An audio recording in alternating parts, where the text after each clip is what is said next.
Most people feel they're not good enough, that they haven't done it right, they won't do it right, they'll never be enough, and they're definitely not lovable. And when we come from that space, it's very hard to create things for ourselves that are really good. So in the early days when I worked with people, I used to fix this problem and fix that problem, and you'd have this, a health thing, and we'd work on that and we'd work on this. And one day I discovered, much to my amazement, that if I would help people learn to love themselves, to really accept themselves as they are, we didn't have to work on problems, because it was almost like a miracle. Everything seemed to fall away. It's a hard one for people because we grow up believing that we're not good enough and nothing is right. I remember lots of times I would ask people, well, what is really wrong with you? What have you done that is so terrible that you're not acceptable to yourself? And I never, ever, ever got an answer that made any sense.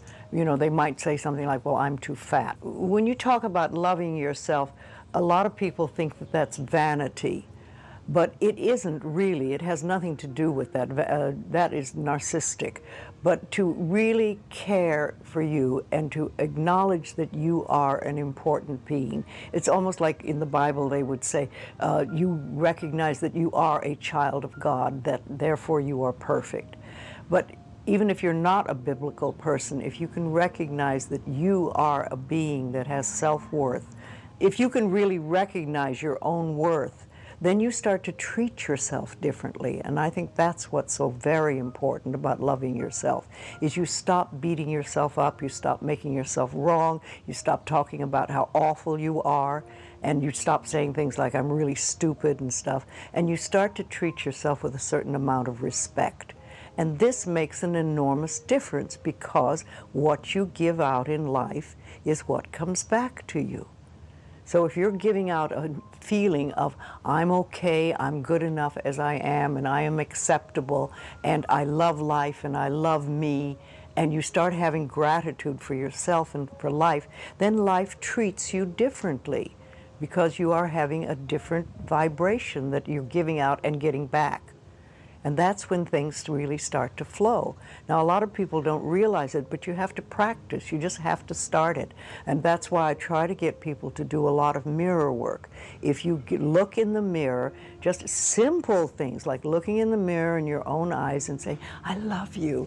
I really, really love you. And it helps if you use your name, Louise, I love you. I really love you. It gets to that little child inside that has been rejected for so long. And it breaks open sort of a dam or a door or whatever you want to call it. And it's like little miracles start to happen. Lots of little good things happen. And the universe loves grateful people. The more grateful you are, the more you get to be grateful about. It's that simple. Life is really very simple. We make it enormously complicated, but it doesn't have to be. Again, it doesn't matter what the problem is, or how long you've had it, or how difficult or chronic it is, or anything else, or whether it's brand new, or whether it runs in the family. There's only one thing I ever teach anyone, and that is loving the self. Because when we really love and appreciate and acknowledge who we are at this point in time and space, it's like little miracles happen everywhere.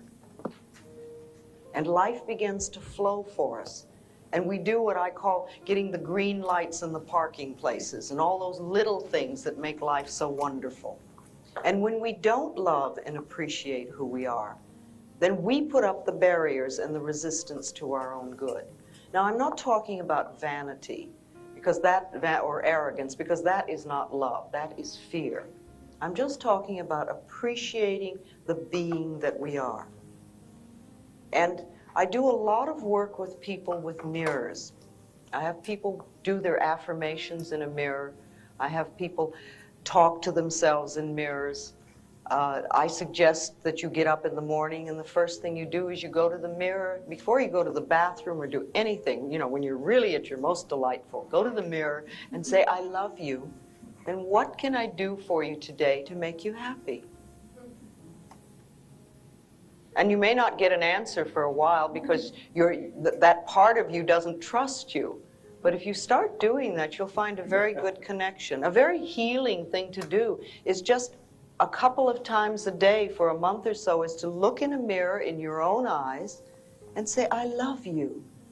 I really, really love you. And just let all those feelings come up and notice them. And if it's difficult for you to do that, notice that it's difficult for you to look in your own eyes and say, I love you. And ask yourself, now where did that nonsense come from?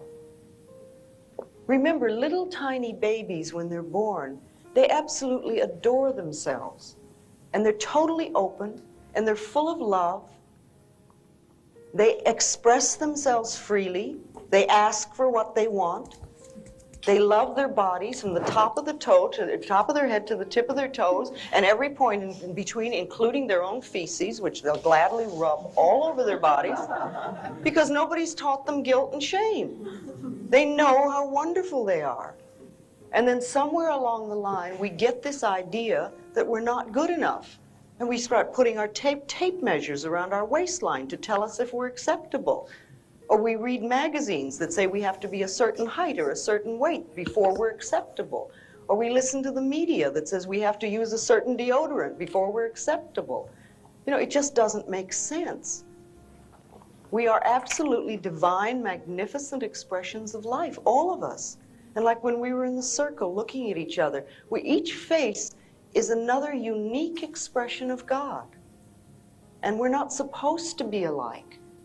Since time began on this planet, there have not been two snowflakes alike. And there's certainly not been two people alike. And we're always trying to be like everybody else so we're acceptable. Our uniqueness is what makes us wonderful. So we want to love that and cherish it and acknowledge it. You see, if we really believe in our uniqueness and the wonder of each being, then there is no competition and no comparison. There can't be. We're just different, and we're meant to be different, and that's wonderful. And that's another thing we can acknowledge in the mirror. Do your affirmations in the mirror. How many people do affirmations on a daily basis? Well, okay, let's talk about affirmations for a moment. Every single thought we have or every sentence we speak is an affirmation. And it's either positive or negative. And it's going out from us and it's creating our experiences. However, when we talk about doing affirmations, what we're talking about is making definite positive statements to create something in our life or to remove something in our life. You see, if you stand there and say, I don't want this job, or I don't want this relationship, or I don't want these hips, or I don't want whatever, that does not get you what you want. That's what I call fighting the negative. And it doesn't do anything but keep what you have that you say you don't want. However, if you start saying and doing affirmations that I have a wonderful new job, or I have this most absolutely marvelous relationship, then you're beginning to create what it is you do want. Affirmations are like planting seeds. And if you think for a moment, when you put a seed in the ground, you do not get instant tomato plant or instant strawberries or instant oak tree. That seed goes in the ground and it has to germinate. That's the first thing, which means it breaks open its little shell and little roots begin to go down. And it gets nourishment from the earth. And only then does the first little shoot come up through the ground. Now, when we're doing affirmations, too often people say, well, that isn't $1 million, and they stomp on that first little shoot. They don't give it a chance to grow. Doing affirmations is like planting a seed in the ground, and watering it is like repeating your affirmations. And you just keep doing them, and you keep doing them, and you keep doing them. And it doesn't matter whether you see the results or you don't see the results. And sometimes it just takes time. And too many people will do affirmations for 2 or 3 days and say, see, it doesn't work. You know, if everything happens in the perfect time-space sequence, and we want to trust that and we want to know that. So if you begin to do affirmations for yourself, and I think it's important that we do that on a daily basis, decide what you want, and begin to do positive statements in present tense for what you want. You never want to say, I will have or I'm going to have, because if you do that, it keeps it in the future. And remember, if you say, I have a wonderful new apartment, and you're living in a dump, it doesn't mean that this is not a true statement. It means you are planting the seed that will germinate and grow and become the new apartment. So you just keep doing it, no matter where you are. Also, if you're leaving a situation, if you're in a job you don't like, if you're in a relationship you don't like, if you're in a house you don't like, and you want something new, begin to bless with love. Interesting. Bless with love where you are. And know that you're releasing your current situation with love. If it's a job, release it with love to the next person who will be delighted to have it. If it's an apartment, do the same thing. If it's a relationship, release that person with love to happiness which is meaningful to them. And that leaves you free to create and accept happiness that is meaningful to you. Some of you know my little blue book and the fact that I've been doing a lot of work with dis-ease for a long time. And for every part of the body, there is a mental pattern. And for every dis-ease in the body, there is a mental pattern. And when you know what they are, you can begin to change the mental patterns so that you can change the dis-ease. You see, we don't want to be sick. Now, that's a blanket statement. Sometimes people do want to be sick because it's a good way to get out of something. The rest of us know how to say no. If you don't know how to say no, you may have to create an illness in order to say no. Because we've made in society, we've made that a legitimate way of getting out of things. But basically, we do not want to be ill, and yet we need every dis-ease that we have, because it is the body's way of telling us that there is a false idea in consciousness. Something that we're doing, something that we're believing, something that we're saying is not for our highest good. And the body is saying, please, and it's sort of almost like tugging, saying, pay attention. So, when we know what these patterns are, it gives us, again, a choice of whether we wish to do something about it or not. See, some people do not want to release their diseases. I read something very interesting the other day. It seems that only 30% of people who go to doctors follow instructions. Most people go to doctors not to cure their illness, but to have the acute symptoms relieved so that they can stand it. And it's like an unspoken agreement between the doctor and the patient, that the doctor on one level almost promises not to cure them if the patient will pretend that they're doing something about it. And for this, one person gets to pay and the other person gets to have the authority. Very, very few people will really do what they're told. See, I have a thing, when I was seeing people, that I got to the point where I would not see anyone who did not make their own appointment. I have found occasionally people have sent people to me as a present. Oh, you must go see Louise. Here, I'll give it to you as a present. Every one of those has turned out to be a disaster.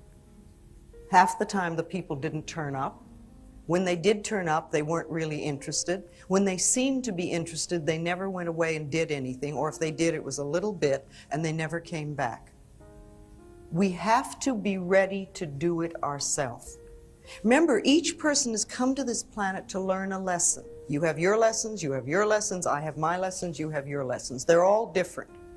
We cannot learn the other person's lessons. We are not here to change other people. We are here to change ourselves. That is what we've come to the planet for, to change ourselves. If we try to do it for someone else, or learn their lesson, or make it nice, they don't get to learn it. And even if we fix it, isn't it amazing how they turn around and recreate it again? And we all know people like that. We've paid their rent, or we've gotten them out of some mess, or we've done this for them or that for them. And 2 months later, they're in the same problem because it's their pattern. It has nothing to do. Teaching them how to get out of it, it is much better if they're willing to learn. So it's like, the student must come to the teacher. And when the student is ready, the teacher is there, always. Let's talk a little bit about disease in the body. And I'd like to just generally go through the body on the different parts and different patterns. The head, basically, metaphysically, represents us. This is what we see of each other. Most of us, most of the time, wear clothes, and we're pretty well covered up. However, the heads show. So this represents us. And when there is something wrong in the head, it usually means that we're feeling very bad about ourselves. Headaches are almost always invalidating the self, which means making yourself wrong for something. And the next time you get a headache, you might just ask yourself, how am I making myself wrong? What have I just done that I'm putting myself down for? And see if you can't forgive yourself for it and allow that loving, accepting energy to flow. I mean, even if you've made a tremendous goof, so what? Take it as a learning experience, not as an excuse to beat yourself up. Because that doesn't do any good. When you punish yourself, you don't learn anything. The ears are the capacity to hear the truth.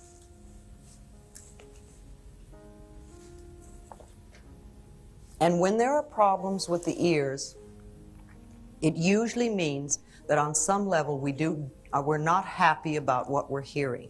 Earaches are very, very common in little children. Little kids have earaches all the time.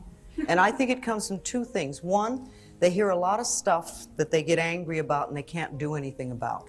Because little kids are often not allowed to be angry. And also they hear no so much. And they want to shut it off. And so they get earaches. Any sore, any cut, any burn, any inflammation, any fever, any itis of any sort, any bruise is anger, any cut. All these things are anger that's turned against the self. Hair, metaphysically, is strength. Now, it's interesting when you think about how hair grows. The hair grows through the hair follicle. And very often, when we get tight and tense and nervous, we have it started back here in the shoulders, we bring it up through the neck and over the top of the scalp, and very often we bring it down around the eyes too.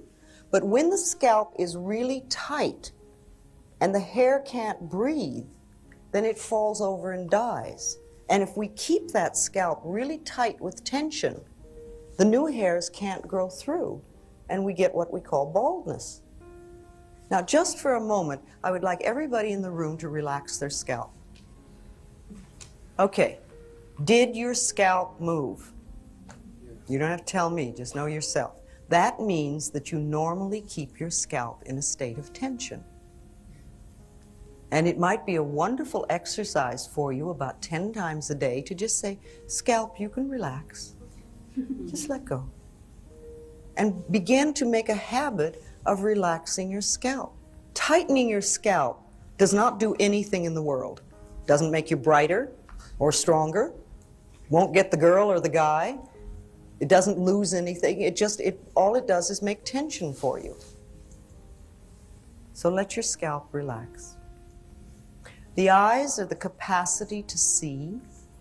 And when there are problems with the eyes, it means that there's something we're not willing to see, or we're afraid to see, or we don't know how to see. It can be past or present or future. It can be part of our life or all of our life, or we can see life through two different ways. If you have astigmatism, it's like we see life in two different directions. I do not believe that the reason people begin to wear glasses is that they're getting older in middle age. I think that what happens is many people spend a lifetime of saying, I don't want to see that, I don't want to look at that, don't show me that, don't let me see that. And remember, the eyes, the cells in the body begin to listen to what we're saying. They hear everything. And they begin to turn the sight off. When I see a little child wearing glasses, I always know there's stuff going on in that family they don't want to look at. The mouth is the capacity to break down ideas for analysis and decisions and discrimination and taste, like you would food. Teeth problems are almost always long-standing indecision. The throat is the avenue of expression. This is where we express ourselves. This is where we say, I am, and I want, and I have, and I will. This is where our creativity flows.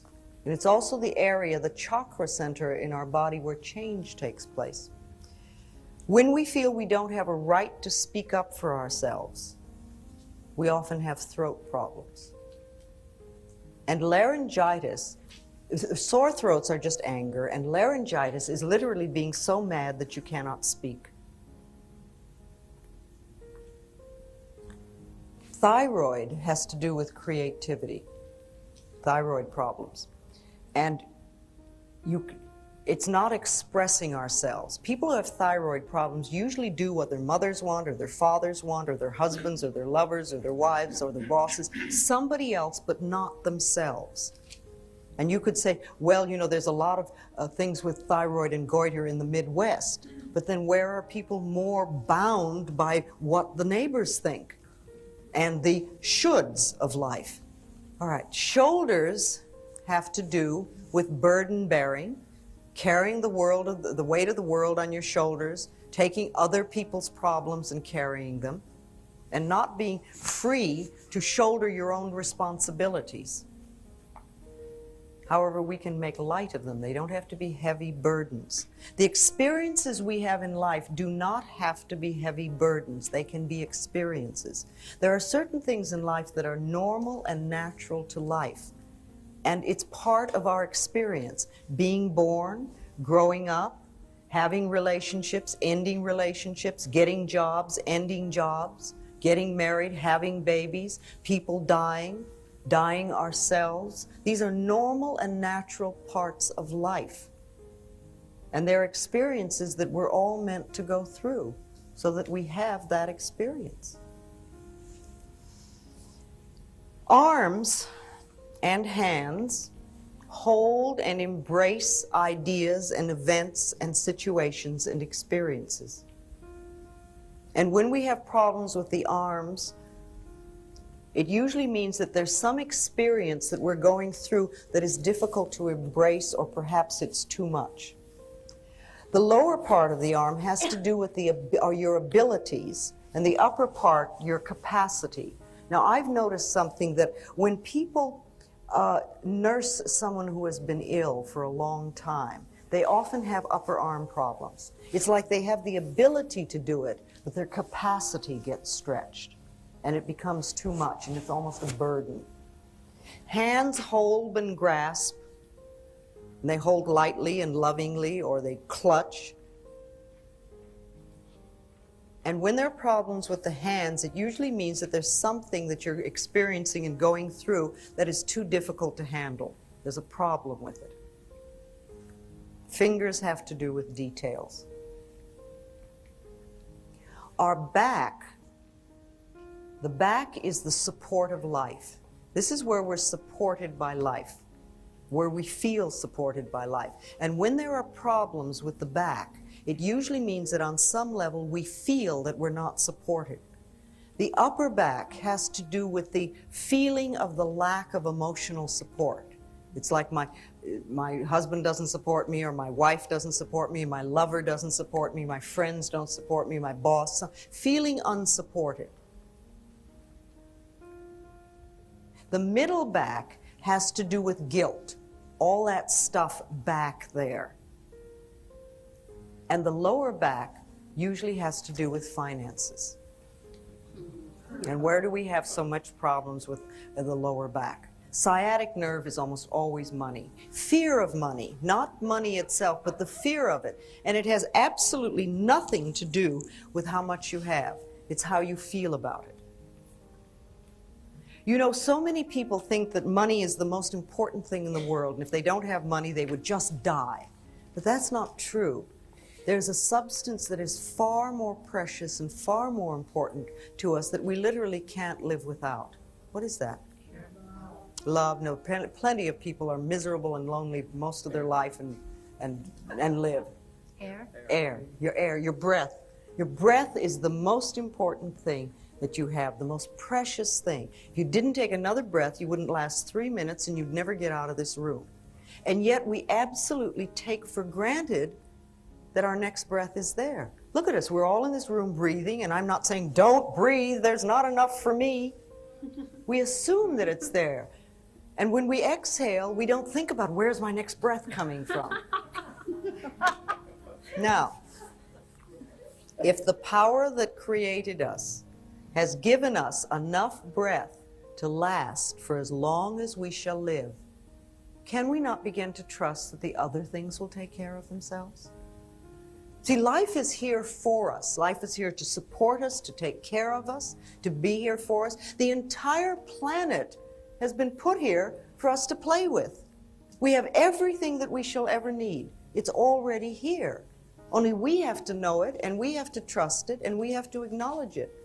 Do you realize that there is more food on this planet than people could possibly eat? There's an incredible amount of food. Yes, it is true that there are people starving, but the food is here. There is more money on this planet than we know how to count. The money is here. Now, there are lots of people who are very broke, but the money is here. There are billions of people on this planet, and yet you will have people tell you that they're lonely. It has nothing to do with not being people. It's what we're doing with our heads.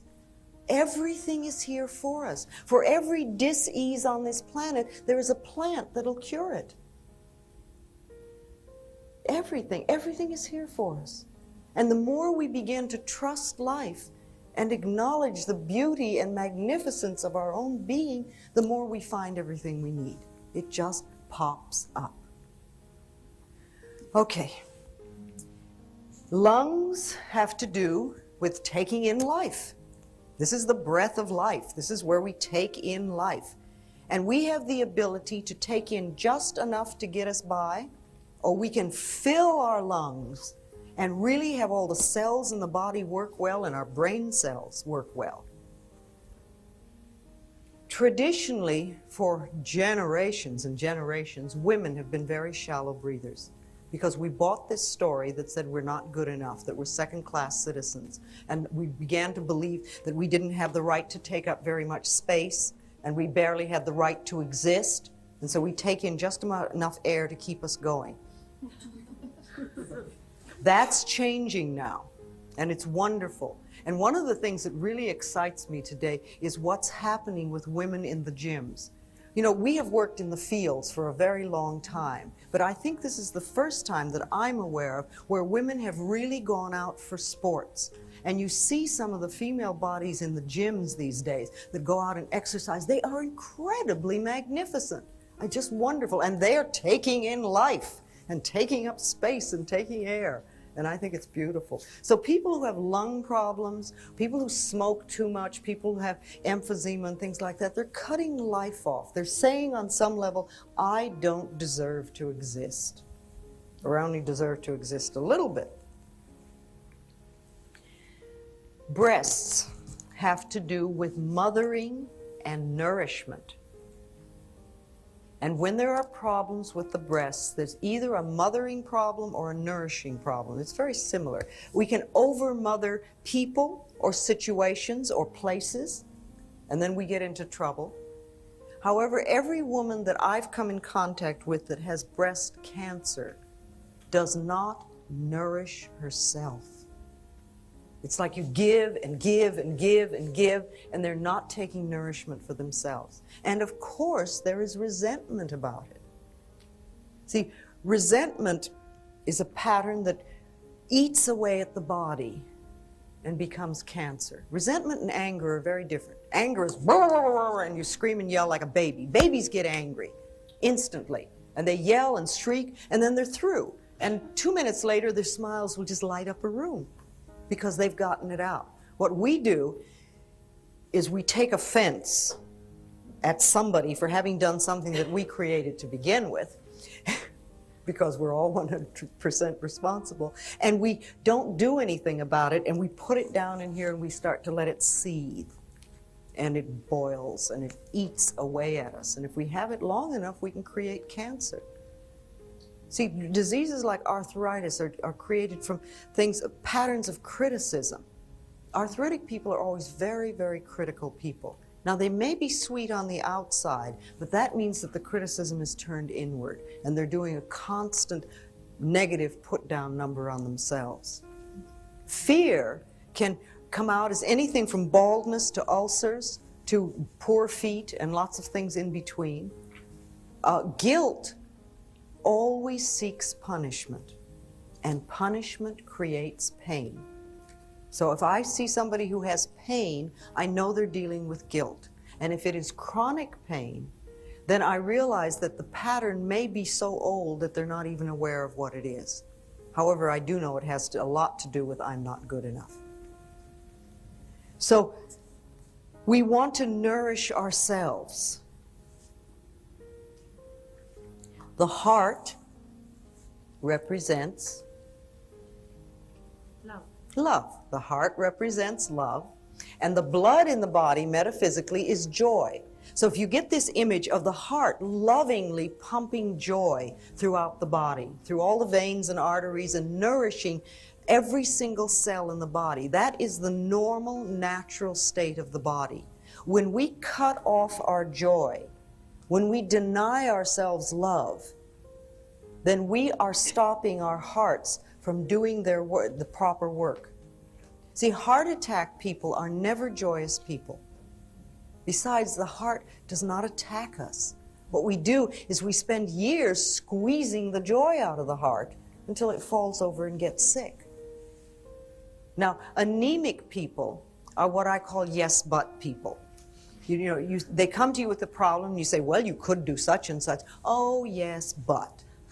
Or you say, let's go to the movies. And they go, oh, yes, but. It's like they're just pulling that rug out from under themselves all the time. And they get what we call tired blood. The blood doesn't have the joy flowing through it. Now, high blood pressure is like emotional sprees. Everything becomes a big deal. Everything is a huge deal. And again, it may be not on the surface. It may only be inside. And low blood pressure is just the opposite. Low blood pressure and hypoglycemia are very similar. It's like, what's the use? It won't work. Why try? Don't bother. It's just, again, it's just, there's this no get up and go. All right. Kidneys have to do with disappointment and failure and fear. And the word kidney, has the word kid in it. And if you think of a little child, they can drop their lollipop and it is the tragedy of the world. The whole world is ended for them at that moment. People who have kidney problems have a tendency to react to life in the same way. They make huge deals out of experiences. And if you speak to anybody who's on a dialysis machine, you will find out that about 2 months before that happened, they experienced what they considered a big loss in their life, either a relationship or a house or a job or something like that. And it's like they feel they can't go on. They just can't go on. They don't know how to filter that experience through them.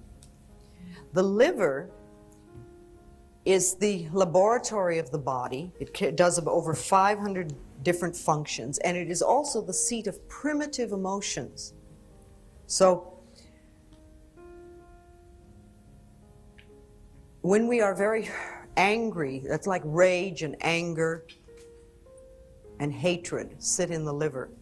And when they do, then they create a lot of problems. If you're a very angry person, you can throw your liver off. If your liver is off, you can become a very angry person. For instance, everybody in AA is an angry person. You've got two givens with anybody in AA, a lot of self-hatred and a lot of anger. And both of those need to be dissolved before the real healing can take place. Stomach. Stomach digests ideas. We have taken in, it's intake, assimilation, and elimination. So the stomach is there to assimilate ideas. And very often when new experiences happen, we have problems assimilating them. It's something outside. Bells go. It's all right. We'll assimilate this experience. And they have a right to make some noise. You know, if a noise happens and it disturbs you, if you give it permission to be there, it's amazing what happens. Like we give that permission to make that noise, and then it sort of goes away from our consciousness. People get very frightened about experiences, and they find it difficult to digest them. You see, ulcers, remember, are nothing more than I'm not good enough. It's fear. That's all it is. Only it's a fear with the boss. It's another way of saying I'm not good enough. You know, thinking just for a moment of how the stomach works on a mass scale. When airplanes came in a few years ago, God, they must be here, what, 20, 30 years now? But anyway, when they first came out, remember they had the little throw-up bags at every single seat. And everybody, we were flying, but this was a new idea that we did not know how to stomach. The idea of getting in a little metal tube and going through the sky and getting down on another place was not something that we could stomach easily. So everybody was throwing up into their little bags, and they'd roll them up and hand them down to the aisle, pass them down the aisle to the stewardess who was running up and down the aisles collecting these bags because people were throwing up. We were frightened. Now it's many years later, and we've digested the idea of flying, and it's very simple now for us. And while the bags are still there, hardly anybody's throwing up. And the last time I was on American Airlines, I noticed that if you put 3 stamps on it, you could send it off and have your film developed. Because nobody's throwing up anymore. They had to do something with it. Okay. Where are we now? Spleen has to do with obsession. We become obsessed about things. All right. The colon is elimination, release, and letting go. And when we are constipated, it literally means that we're holding on to old shit. That's all it is. We won't let go. We won't let things release.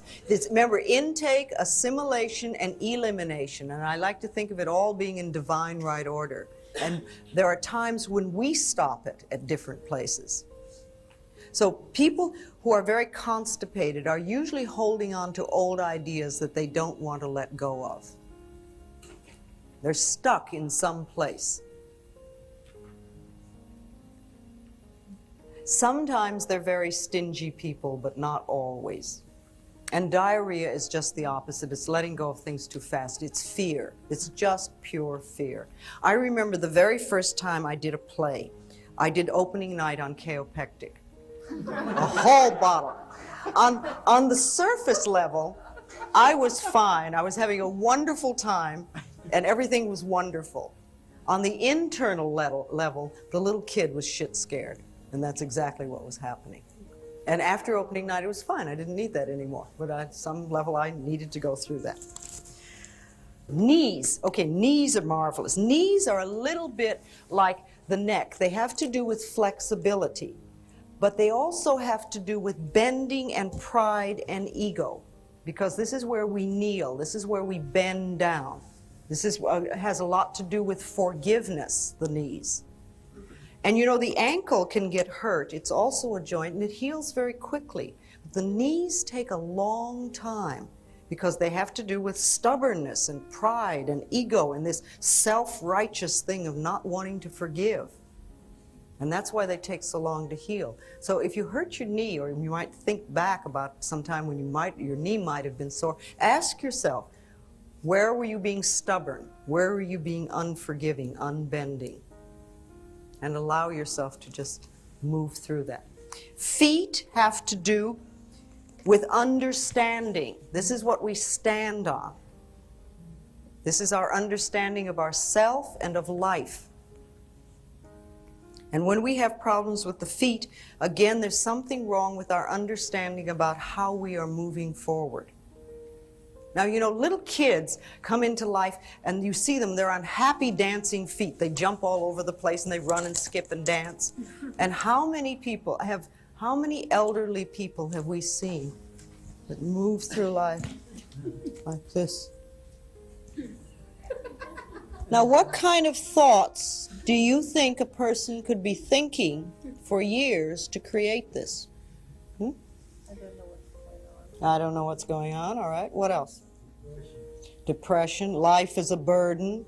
Nothing works. There's nothing. Is this all there is?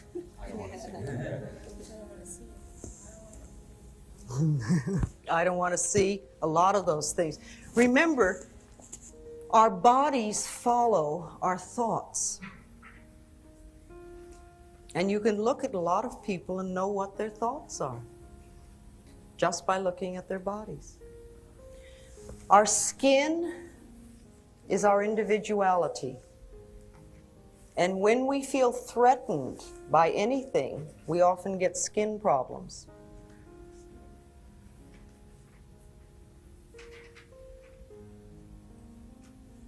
When people frighten us, we feel our individuality is threatened and the skin goes.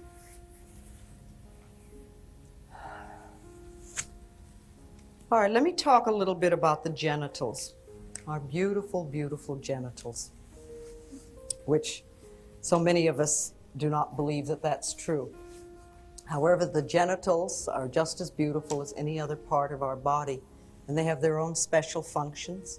And they have more nerve endings than any other part of the body. They are meant to give pleasure, and that's what they're for. We have a lot of stuff about our genitals, and this is unfortunate because they either represent the most feminine part of ourselves, our femininity, our feminine principle, or they represent the most masculine part of ourselves, our masculinity, the masculine principle. And when we do not feel good about ourselves as men or women, or about our sexuality, we can have a lot of problems with our genitals. It's very, very seldom that I talk to people who were raised in a family where the genitals and their functions were called by the right names. We all had euphemisms for everything. Let's share a couple of them. What were the euphemisms for you as a child? Yes? Our no-no. Okay. All right. Okay. All right. Yeah, that makes you feel good, doesn't it? What else? Yes? A wee-wee, yes?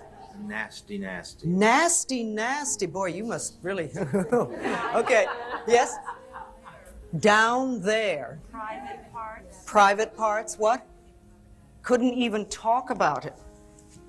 Do you see? And just notice the laughter in this room at the moment. Here we are, grown-up adults, supposedly we all have it together sexually, and the minute we mention what we called it when we were a child, we start to giggle nervously like that we're doing something wrong. It doesn't matter really what it was. It could be from the most awful word to just sort of down there. But we get the idea that there is something wrong between our legs, and we start treating ourselves that way.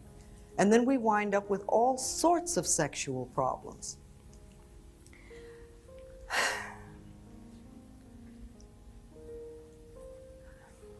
Almost all venereal disease comes from sexual guilt.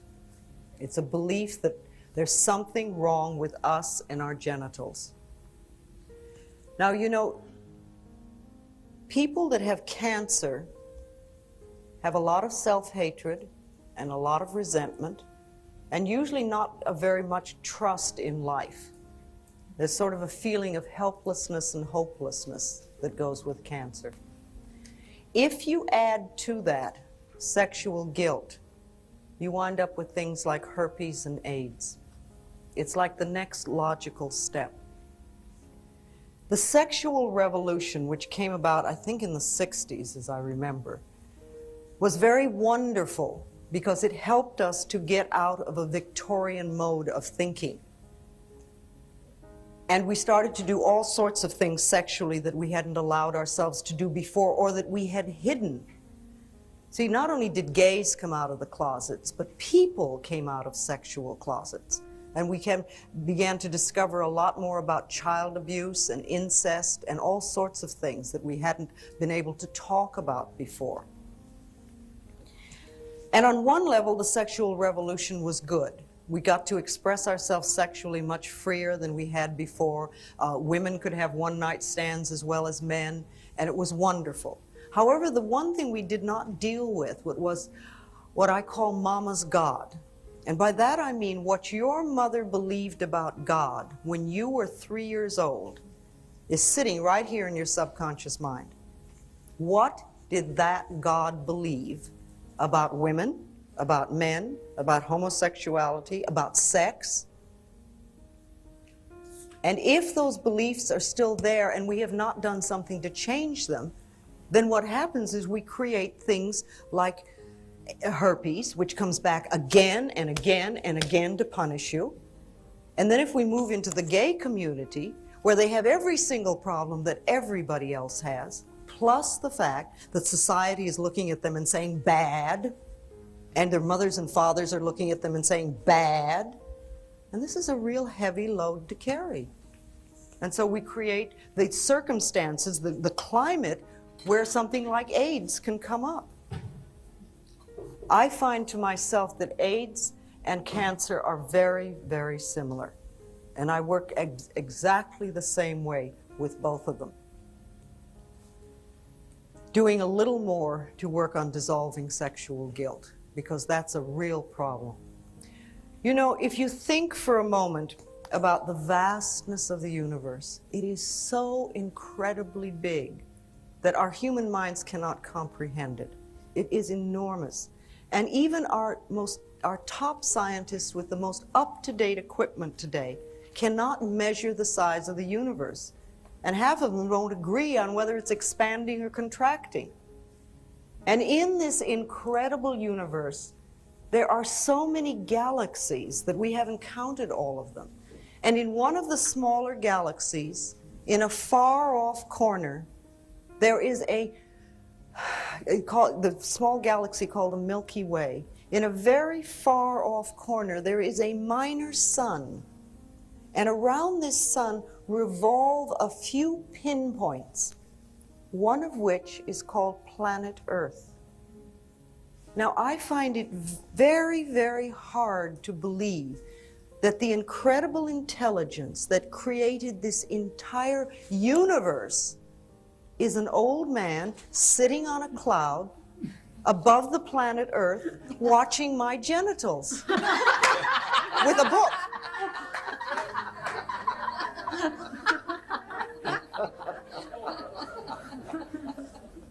And yet it doesn't compute. It does not compute. And yet how many of us were raised to believe that? And many of us are living it. If you were raised in a religion where you were a sinner and a worm and you had a lot of sexual problems and things like that, start to reevaluate. Do some mental work to change that so that you're not still operating. You can sit down and in front of a mirror would be real good. Look in your eyes and say, okay, now when I was a kid, this is what I was taught. But I'm not a child anymore. Now I am adult and I don't believe that. I now choose to believe and then decide what you want your belief of God to be like. You see, if you're in a religion that puts you down, or where you are a sinner or a worm or whatever, get another religion. There are plenty of them. They all tell you that they're the only way. I think even our concept of God must support us. And you do not have to have the same concept of God that your parents had or your grandparents had. You don't have to. Each person is a unique individual, and each one of us creates our own lifestyle and our own belief system. And I think we need to constantly reevaluate what we believe, and particularly if we believe things that don't nourish us. Think, why do I believe that? Where did I learn that? Is that really true for me now? Does it make sense? Maybe I could let that one go. You might create a pair of psychic scissors and cut them out of your consciousness, or create a great big wastebasket and say, okay, that one goes there. And decide that you just do not choose to live under old limitations anymore. Refuse to believe in worry. Begin to trust the universe and watch how it works.